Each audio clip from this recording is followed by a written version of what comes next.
Les membres du CNT, à l'unanimité, ont donné leur quitus à 4 projets de loi. Ils sont relatifs à la création de la garde nationale, de l'hôpital d'instruction des armées, de la direction du matériel, des hydrocarbures et du transport, ainsi que le projet de loi portant statut général des militaires.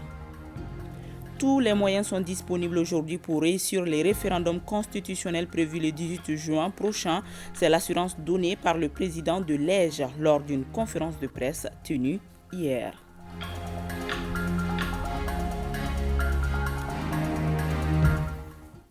Mesdames et messieurs, bonjour et bienvenue. Je le disais, les membres du CNT ont voté hier 4 projets de loi. Il s'agit du projet portant statut général des militaires, du projet de loi relatif à la création de la garde nationale, du projet de loi relatif à la création de la direction du matériel, des hydrocarbures et du transport, ainsi que du projet de loi portant création de l'hôpital d'instruction des armées. Ces 4 projets permettront de donner un coup de fouet à la grande réforme de l'armée en cours dans notre pays, ainsi que la volonté de refondation tant souhaitée par les Maliens. Le résumé du vote avec Modibo Mariko. De l'armée accompagné par l'arsenal des lois qui va avec 4 projets de loi, parmi lesquels la loi portant création de la direction du matériel, des hydrocarbures et du transport, la loi relative à la création de la garde nationale, celle portant création de l'hôpital d'instruction des armées ainsi que la loi portant statut général des militaires. Et dans un vote à l'unanimité, soit ça, 35 voix pour, 0 contre et 0 abstention, les 4 projets ont eu le quitus des membres du CNT présents. Une façon pour eux de soutenir les réformes en cours dans notre pays. Je ne peux que remercier mes collègues du CNT pour avoir accepté d'avoir voté ces textes. Vous avez un ministre de la Défense qui est sur la brèche à tout moment.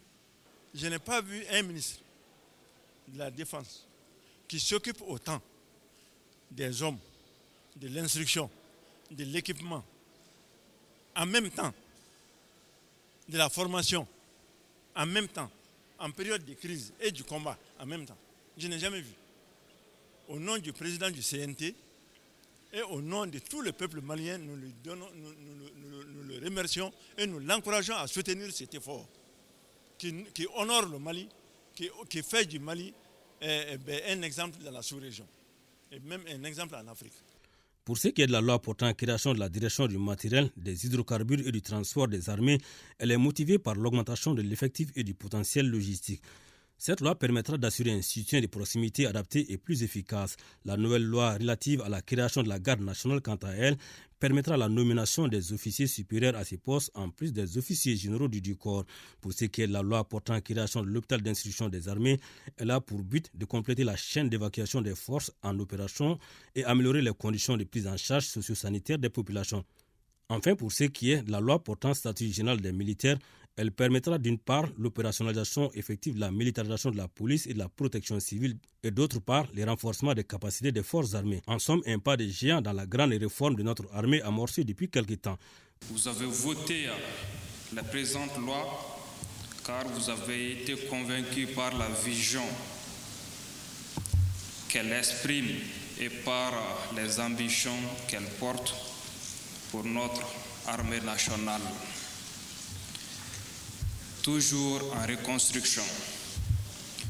Vos contributions, d'abord au niveau de la Commission de la Défense nationale, de la sécurité et de la protection civile, ou encore au niveau de la plénière, vont enrichir les textes que vous venez d'adopter. Je voudrais, au nom de la hiérarchie militaire, vous remercier tous pour cet exercice qui témoigne encore votre attachement à notre bien commun qu'est le Mali. Nous nous sentons une fois de plus rassurés dans la poursuite de notre objectif qui est de bâtir un modèle d'armée très performant pour répondre aux enjeux sécuritaires nationaux dans un contexte régional et international préoccupant. Ceci va nous permettre de rester fidèles à la vision du peuple malien qui est de voir son armée pouvoir défendre et sécuriser le territoire national, les personnes et leurs biens en toute autonomie. Les membres du CNT, avant de porter leur voix sur les 4 projets de loi, ont toutefois fait des amendements et posé quelques questions sur des aspects qui, à leur avis, méritaient d'être éclaircis. Des questions qui n'ont pas manqué d'être répondues par les ministres de la Défense et des anciens combattants, ainsi que la Commission de défense au cours de cette session. Plus de 8 millions d'électeurs sont attendus aux urnes pour le référendum constitutionnel prévu le 18 juin prochain. Le travail sur le fichier électoral continue, mais le scrutin sera organisé sur la base de l'ancien découpage territorial. Quant à l'identification des électeurs, il n'y aura pas d'exclusivité pour la carte d'identité biométrique sécurisée. Autant d'informations révélées hier au cours d'une conférence animée par le président de l'EJ, Maître Moustapha Cissé, qui a voulu rassurer les Maliens. Tous les moyens sont disponibles aujourd'hui pour réussir le référendum constitutionnel. Une conférence suivie par Yaya Konati. En termes d'organisation structurelle de l'EJ, nous sommes prêts. À l'autorité indépendante de gestion des élections, la sérénité reste de mise à l'annonce de la convocation du collège électoral pour le référendum constitutionnel. Une décision d'ailleurs à laquelle elle a été associée et qui ne la surprend guère, reconnaît son président, qui voudrait rassurer les uns et les autres. Par rapport d'abord à la mise en place de ce démembrement. Le processus assure Maître Cissé, puisqu'il s'agit bien d'un processus, est en cours et il est d'ailleurs réalisé à plus de 90%. Les représentants de l'administration ont été désignés, les représentants des partis politiques ont été désignés, les représentants de la société civile ont été désignés et nous sommes en possession de ces actes-là qui feront en sorte que dans les heures qui viennent, dans les jours qui viennent, nous allons sillonner l'ensemble des coordinations parce que vous savez, les coordinations de l'EJ sont au niveau des régions, au niveau du district de Bamako, au niveau des cercles, au niveau des communes, au niveau national et nous avons à l'étranger des coordination de l'EJ dans les ambassades, coordination d'ambassades et dans les consulats. Donc, il nous reste maintenant pratiquement la phase de la nomination et de l'installation. L'installation suivie bien sûr de la prestation de serment. En réalité, c'est des étapes d'installation. Ces étapes d'installation se font en principe en 48 heures. Donc, c'est pour vous dire que nous ne sommes pas en retard et que pour les sceptiques, les coordinations de l'EJ n'ont pas été installées ou bien ne sont ici, c'est peut-être un constat effectivement qu'il peut faire n'étant pas à l'intérieur de la machine, à l'intérieur du processus que nous incarnons, mais nous savons que cela est fait et nous vous réitérons ici que l'EJ, nous nous mettrons au travail pour qu'à la date du 18 juin, s'il plaît à Dieu, que nous soyons au rendez-vous de la tenue de ce scrutin référendaire. Mêmes assurances par rapport aux autres aspects de l'organisation du scrutin, à commencer par le fichier électoral. Le travail sur ce document essentiel se poursuit, assure le président de l'EJ. Pas moins de 8 500 000 électeurs sont attendus aux urnes, mais, précision importante, compte tenu des délais assez courts, le scrutin référendaire se fera sur la base de l'ancien découpage territorial. L'information que je voudrais vous donner, c'est dire que, compte tenu des délais qui nous séparent de la date indiquée, il serait extrêmement difficile que nous puissions partir sur le découpage électoral nouveau qui était en gestation et tout, mais qui n'est pas aussi effectif.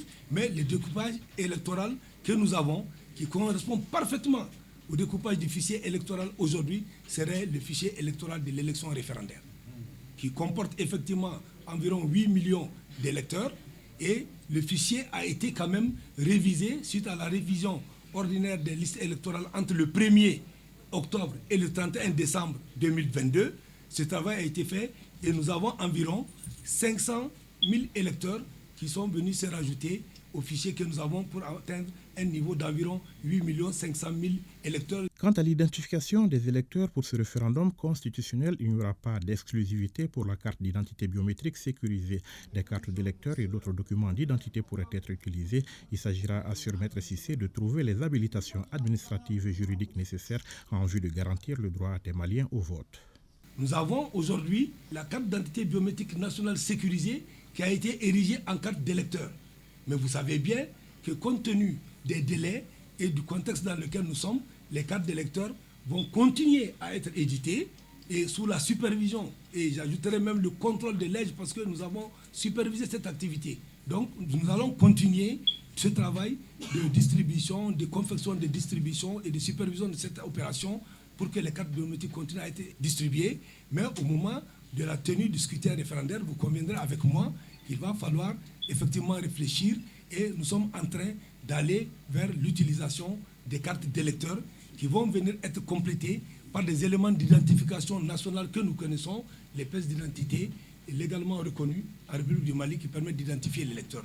À l'autorité indépendante de gestion des élections, l'on assure que tous les moyens sont disponibles aujourd'hui pour réussir la mission. Mais compte tenu de l'importance du scrutin, le président de l'EJ appelle les Maliens à ne pas le banaliser et surtout la classe politique et la société civile à occuper pleinement la place qui leur revient dans le processus. Ils sont membres du CNT, de la société civile et acteurs politiques à prendre part à cette campagne de sensibilisation sur la vulgarisation du projet des constitutions. C'est une initiative du Réseau national de la jeunesse du Mali, RENAGEP, pour mieux faire comprendre le contenu du projet de la nouvelle constitution aux populations. Les détails avec Saloum Konati. Les acquis de la transition et le projet de constitution sont les principaux sujets au centre de ce cadre d'échange initié par le Réseau national de la jeunesse du Mali, RENAGEM. Selon le président du RENAGEM, l'initiative s'inscrit dans le cadre d'un devoir de redevabilité vis-à-vis de la société civile et des forces vives de la nation. Cette transition, c'est notre transition. C'est la transition des jeunes. C'est la transition qui va amener l'alternance générationnelle obligatoirement dans ce pays-là. Et on a besoin de ça.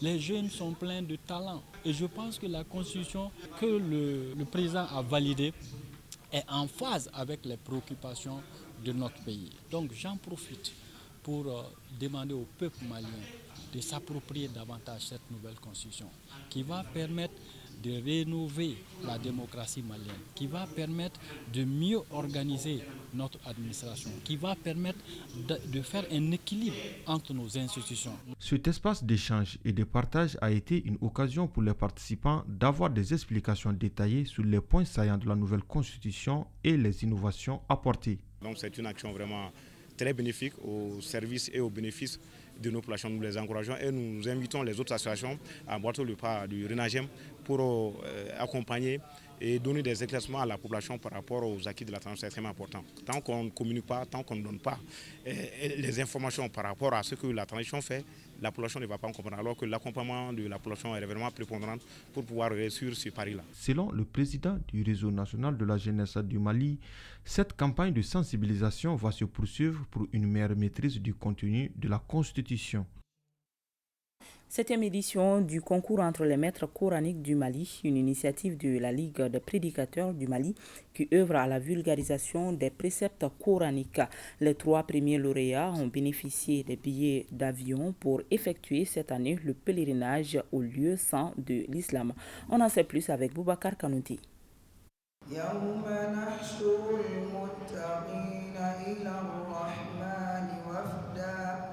Promouvoir la lecture du Saint-Coran, susciter le goût de la recherche, telles sont les missions assignées à la Ligue des prédicateurs du Mali. Cette 7e édition du concours organisé à l'intention des maîtres coraniques a été un véritable succès. Selon ses organisateurs, ils étaient au total une quarantaine de postulants venant des différents centres de mémorisation coranique du Mali, dont une femme. Les 3 premiers lauréats du concours ont eu chacun un billet d'avion pour le pèlerinage à la Mecque. Le Coran est la référence qui doit guider le comportement d'un bon musulman. Le coût du Hajj n'est pas accessible à tout le monde cette année. Ces gestes de la Ligue des prédicateurs est un atout pour ces maîtres coraniques dans la réalisation de leurs rêves, qui n'est autre que s'acquitter du 5e pilier de l'islam.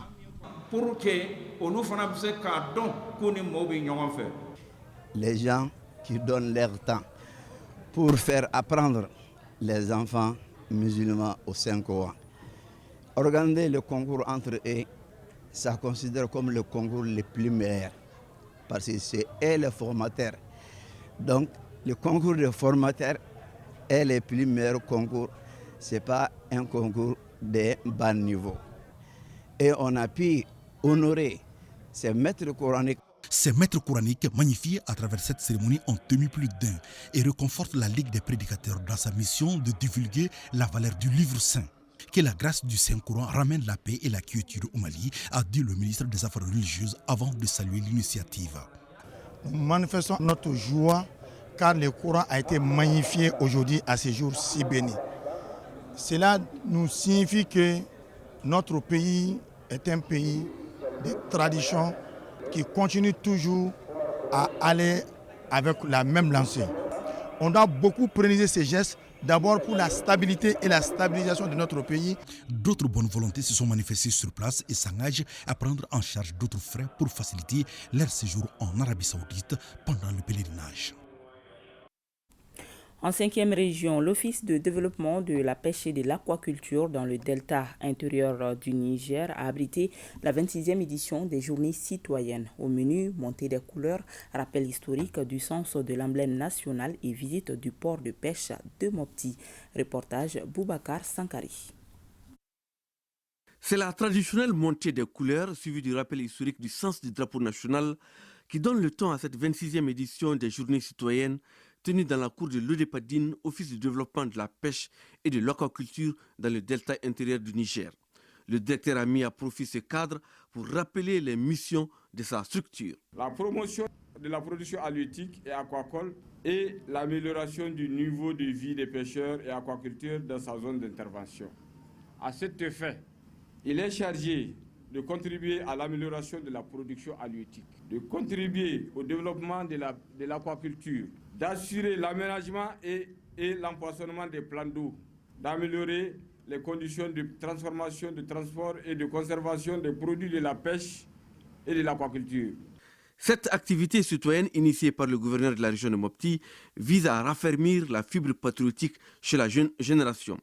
Occasion pour le colonel-major Abbas Dambélé de féliciter les différents acteurs pour leur assiduité à ce rendez-vous de chaque premier lundi du mois. Félicitations pour la constance aux différentes cérémonies. Nous vous exhortons à pouvoir pérenniser cette activité patriotique. Un pays peut être plus beau que le Mali, mais nous ne pouvons pas aimer un autre pays plus que le Mali. Nous devons d'aimer le Mali et d'un amour intégral. Le chef de l'exécutif régional a ensuite visité les installations du port de pêche. Il s'agit entre autres de magasins de stockage de poissons fumés, de hangars abritant les chambres froides solaires et l'unité de production de glace. À Gao s'est tenue la session extraordinaire du comité d'orientation et de suivi des actions de développement CROXAD.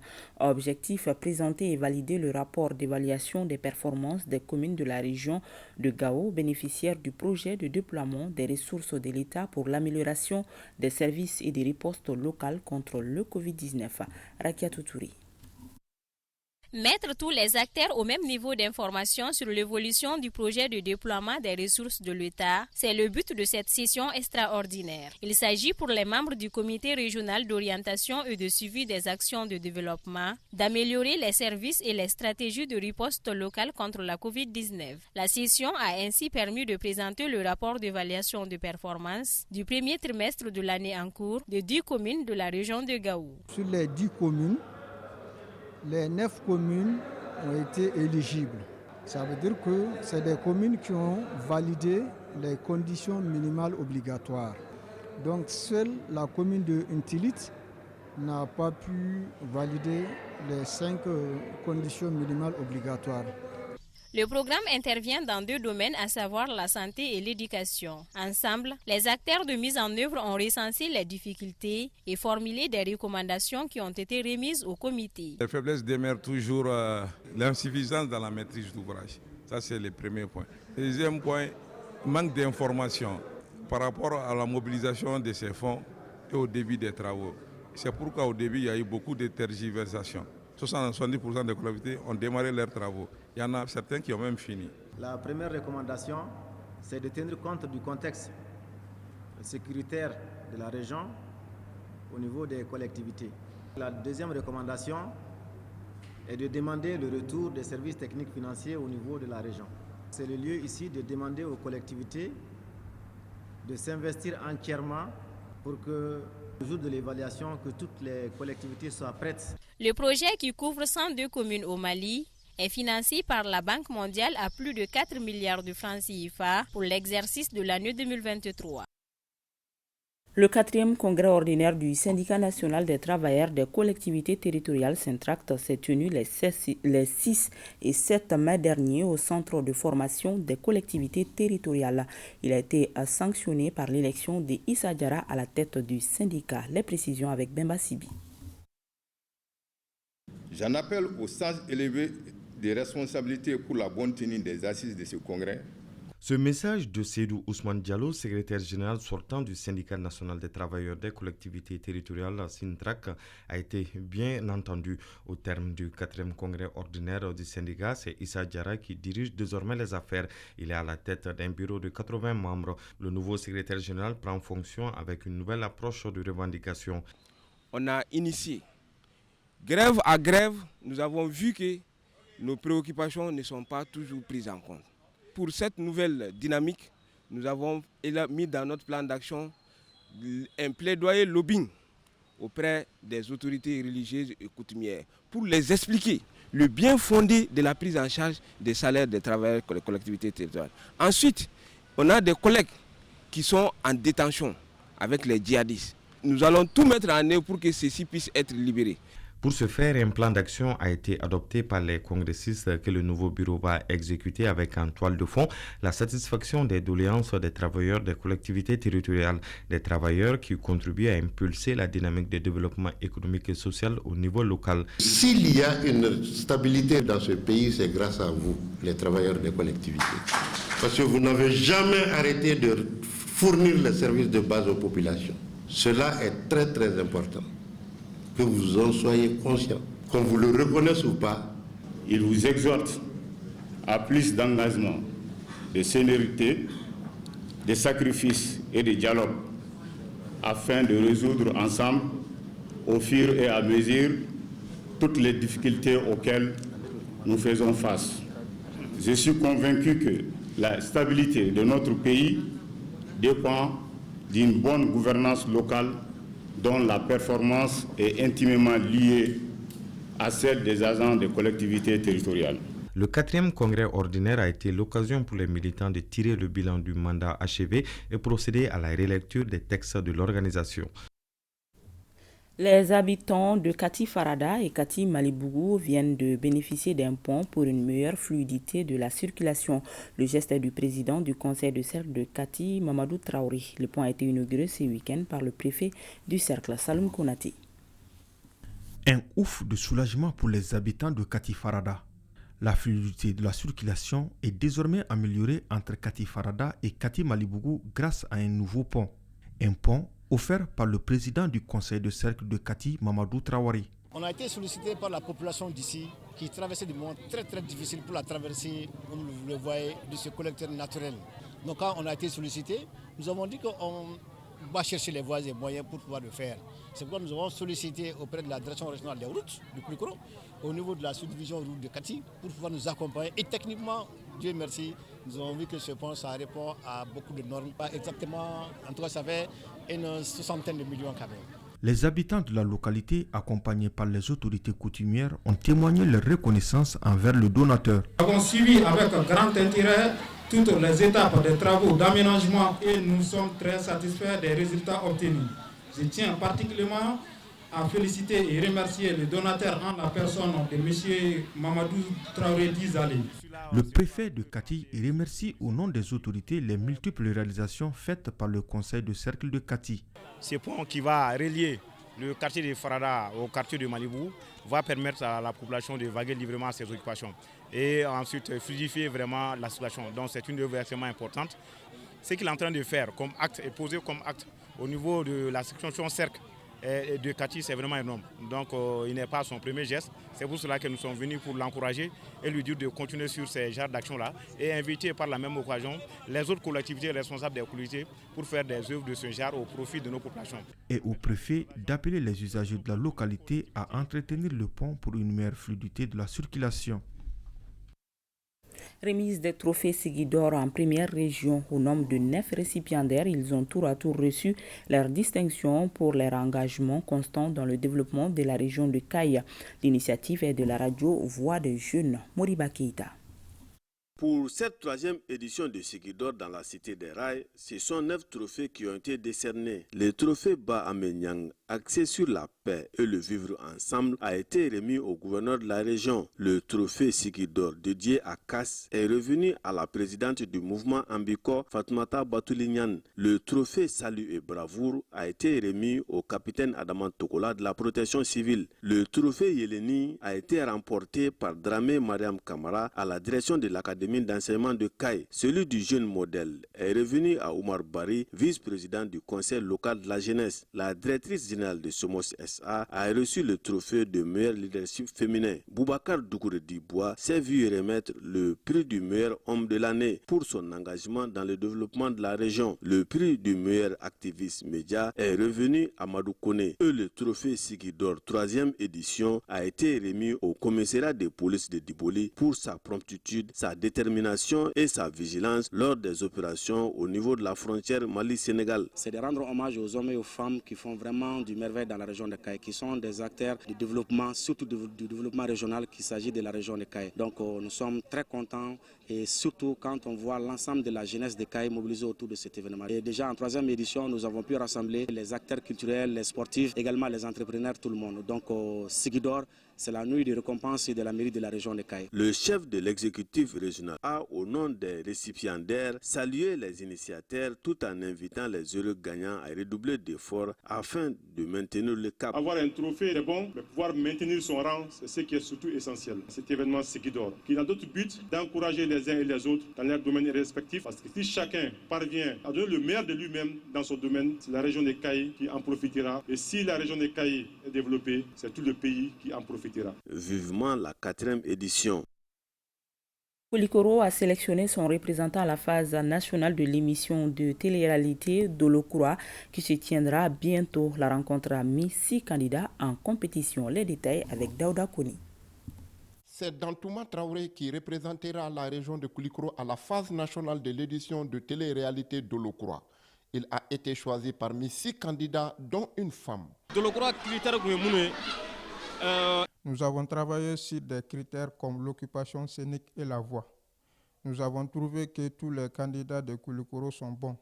Seulement, il fallait faire un choix et celui qui a été premier était plus en harmonie avec les musiciens que les autres. Il y avait des jeunes qui prenaient le bus, que ce soit de Kaye ou de Ségou ou de Koulikoro, ils venaient un peu de partout à Bamako pour pouvoir participer au casting de Bamako. Donc, en faisant cela pendant toutes ces années, nous avons vraiment jugé nécessaire maintenant de se rapprocher de ces jeunes-là pour qu'ils puissent avoir la chance de participer au Dolokura. Tous les autres artistes qui ont déjà l'habitude de la scène, comme Sekou Salah Diakité, dit flatteur, la musique c'est le live et Dolokura donne cette chance aux jeunes artistes de pouvoir s'exprimer. Dolokura est très important pour les artistes en herbe. Elle peut offrir d'autres opportunités. La musique, c'est le live et Dolokura leur donne cette chance. Je remercie tout Koulikoro pour le soutien dont j'ai bénéficié. Je salue l'initiative de Dolokura qui nous permet de nous exprimer sur la scène. Je demande aux Koulikorois de continuer à me soutenir pour la phase nationale. À noter que tous les candidats ont chanté en groupe et en solo. Ainsi s'achève cette édition que nous avons eu le plaisir de vous présenter. Merci de l'avoir suivi. À demain 13h, s'il plaît à Dieu.